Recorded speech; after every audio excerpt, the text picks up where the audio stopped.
இந்த மாதிரி கங்கா குமரன் தனக்கு இந்த அளவுக்கு சர்ப்ரைஸ் குடுத்துருக்காங்களே, நம்ம அதுல பாதியாவது குமரனுக்கு கொடுக்கணுன்றதுக்காகவே இந்த மாதிரி மறுபடியுமே குமரன் ஆடிஷனுக்காக விஜய் டிவிக்கு போகும்போது, அவங்களுக்கு இன்னுமே ரொம்ப பெரிய சர்ப்ரைஸ் குடுக்குற மாதிரி நம்ம குடும்பத்தோட அவங்களுக்கு சியர் அப் பண்றதுக்காக போயே ஆகணும்னு சொல்லிட்டு இந்த விஷயத்த காவேரி கிட்ட சொல்ல, உடனே காவேரியும் அவங்க அக்கா கங்கா கிட்ட, "நீ எதுக்கும் கவலைப்படாதக்கா.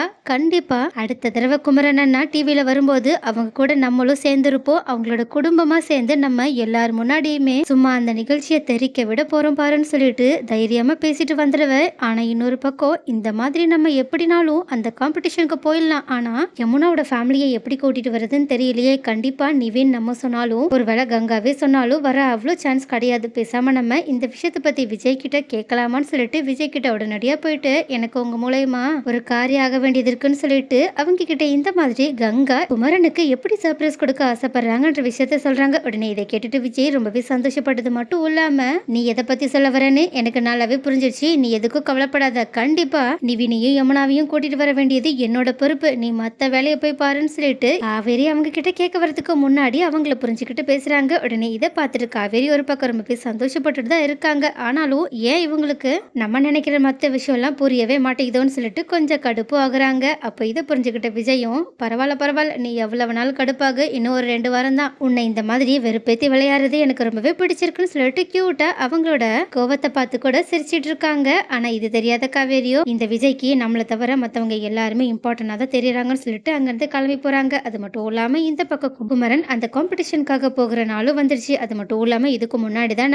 நம்மளோட குடும்பத்துல இருக்க யாரையுமே கூட்டிட்டு போகல. ஏன் கங்காவை கூட கூட்டிட்டு போகல. சோ இன்னைக்கு நம்ம பேசாம கங்கா கிட்டையும் அத்தை கிட்டையுமே ஒரு வார்த்தை கேட்டுடலாமான்னு சொல்லிட்டு அவங்கள பார்க்க போனா, ஆனா அவங்களும் எங்கேயோ செம்மையா ரெடி ஆகி, "மாப்பிள்ள, நாங்க வெளியே ஒரு வேலை விஷயமா போறோம். நீங்க எங்க போறீங்களோ, ஷூட்டிங் கிட்டிங் போயிட்டு வரும்னா போயிட்டு இன்னைக்கு கொஞ்சம் லேட்டாவே வாங்க. ஏன்னா நாங்க வர ரொம்பவே லேட் ஆகும். முக்கியமா நைட்டு வரும்போது எங்கேயாவது சாப்பிட்டுட்டு வந்துருங்க. ஏன்னா நான் இன்னைக்கு ஃபுல்லா சமைக்கவே போறது இல்லைன்னு" சொல்ல உடனே குமரனும், "என்னத்த இப்படி சொல்லிட்டீங்க?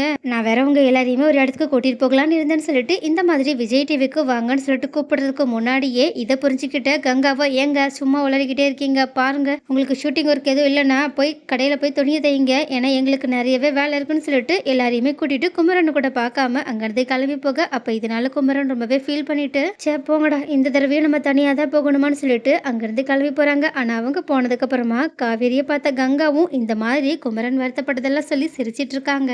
அதை கேட்டுட்டு விஜயுமே ஒரு பக்கம், குமரனுக்கு இந்த மாதிரி ஒரு சர்ப்ரைஸை லைஃப் லாங் யாருமே கொடுத்துருக்க மாட்டாங்க. இன்னைக்கு அவங்க செம்மையா என்ஜாய் பண்ண போறாங்கன்னு சொல்லிட்டு அவங்க எல்லாரையுமே கூட்டிட்டு அந்த காம்படிஷன் நடக்கிற இடத்துக்கு போனது மட்டும் இல்லாம நிவின் கிட்டயுமே எப்படியோ ஒரு வழியா பேசி சமாளிச்சு குமரனுக்காக நிவினுமே வரேன்னு சொல்லிட்டு ஒத்துக்கிட்டதுனால அவங்க 2 பேருமே அந்த காம்படிஷன் நடக்கிற இடத்துக்கு வந்துடுறாங்க. அது மட்டும் இல்லாம இவங்க குடும்பமா சேர்ந்து குமரனை சியர் அப் பண்ணணும்ன்றதுக்காகவே அவங்களுக்கே தெரியாம பேக் ஸ்டேஜ்ல போய் உட்காந்துக்கிறாங்க. அதுக்கப்புறமா இது தெரியாது குமரனும் ஸ்டேஜ்ல ஏறி அவங்களோட திறமைகள் எல்லாத்தையுமே காட்டி மறுபடியுமே எல்லாரோட மனசையுமே கவர்ந்தது மட்டும் இல்லாம எல்லார்கிட்டயுமே செம்மையா பாராட்டு வாங்கிட்டு இருக்காங்க. அப்போ இது எல்லாத்தையுமே பார்த்துட்டு இருக்க அந்த ஆங்கருமே மறுபடியுமே குமரனை பாராட்டிட்டு, "என்ன சார், இப்பயாவது உங்களோட குடும்பத்துல இருந்து யாராவது வந்தாங்களா? கண்டிப்பா இந்த நிகழ்ச்சி டிவில வந்திருக்கும். சோ அதை பார்த்ததுக்கு அப்புறமா உங்களோட ஒய்ஃபும் ரொம்பவே சர்ப்ரைஸ் ஆயிருப்பாங்களான்னு" சொல்லிட்டு அதை பத்தி விசாரிக்க, உடனே குமரனும் அவங்க சர்ப்ரைஸ் எப்படி ஆனாங்கன்ற விஷயத்த எக்ஸைட்மெண்ட்டா சொன்னாலும் இன்னொரு பக்கம் யாருமே தான் கூட இந்த தடவையுமே வரலன்னு சொல்லிட்டு வருத்தத்தோட சொல்லலாம்னு சொல்லிட்டு போகும்போது தான் கரெக்டா அப்போ தன்னோட ஃபேமிலி எல்லாருமே ஒன்னா நின்று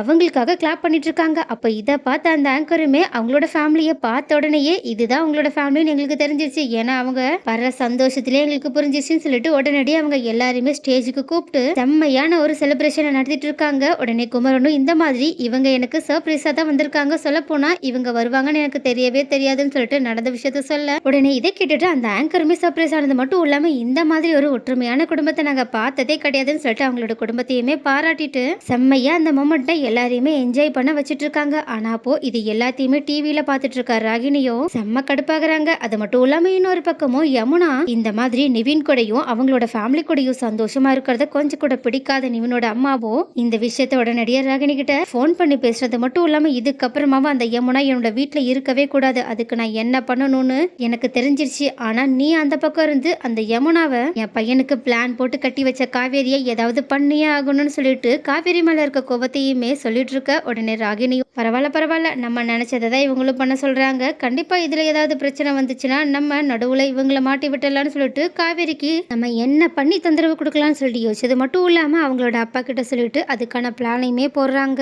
ஆனா இது தெரியாத விஜயும் அந்த பக்கம் காவேரி கூட ரொம்பவே சந்தோஷமா இருக்கா. ஆனா ராகினியோ இன்னொரு பக்கம் விஜய்க்கு தொந்தரவு கொடுக்கணுமேன்னு சொல்லிட்டு உடனடியா அவங்க மறுபடியுமே விஜய்க்கு கால் பண்ணி வெண்ணிலாவுக்கு மறுபடியுமே உடம்பு சரியில்லாம போயிடுச்சு, சீக்கிரமா வீட்டுக்கு கிளம்பி வாங்கன்னு சொல்லிட்டு அவசர அவசரமா அவங்கள வீட்டுக்கு கூப்பிட உடனே அதை மறுபடியுமே நம்பின விஜயும் வீட்டுக்கு போய் பார்த்தா அப்ப வெண்ணிலா மறுபடியுமே நார்மலா தான் இருக்காங்க. சோ இந்த தடவை கண்டிப்பா ராகினி நம்மள மறுபடியுமே ஏமாத்திருக்கான்றத புரிஞ்சுக்கிட்ட விஜயும் செம்ம கோவத்தோட ராகினியோட கண்ணத்தை பழுக்க வைக்கலாம்னு சொல்லிட்டு அறையலாம்னு சொல்லிட்டு போனாலும் அவங்களோட நல்ல குணம் அவங்கள தடுத்து நிறுத்துறதுனால அவங்கள செம்மையா மிரட்டி விடுறாங்க. இதுக்கு மேல வெண்ணிலா விஷயத்துல ஏதாவது நீ என்கிட்ட போய் சொன்ன அப்புறம் நான் மனுஷனாவே இருக்க மாட்டேன், இதுதான் உனக்கு லாஸ்ட் வார்னிங் சொல்லிட்டு அவங்கள பயமுறுத்தி தெறிக்க விட்டுட்டு அங்கிருந்து கிளம்புறாங்க. உடனே ராகினி இந்த மாதிரி விஜய் பண்ணுவாங்கன்னு சொல்லிட்டு கொஞ்சம் கூட எதிர்பார்க்காததுனால அதிர்ச்சியில நின்றுட்டு இருக்க காவேரியோ செம்ம நக்கலா ராகினியை பார்த்து சிரிச்சிட்டு இருக்காங்க.